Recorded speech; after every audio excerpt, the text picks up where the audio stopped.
Hello guys, in this video I will teach you how to solve sudden black screen on your Windows 10 PC. First thing first, you will go to the start menu here, then click device manager,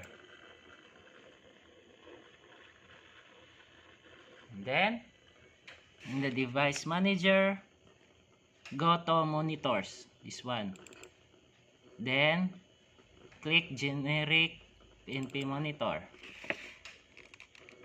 then go to the driver, click update driver, then click search automatically for drivers. Since your best driver for your device is already installed, you may close this window,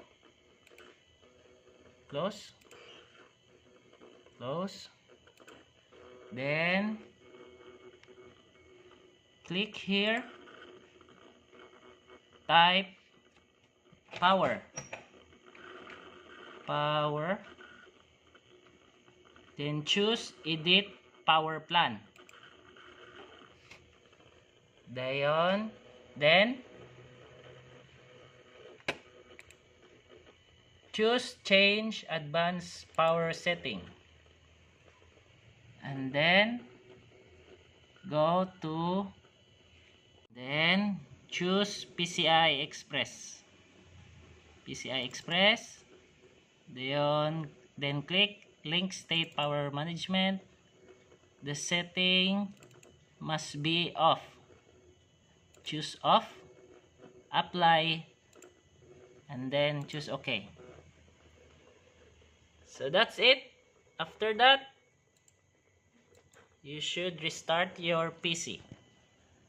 So I hope this video will help. Don't forget to click the like and subscribe button. Thank you.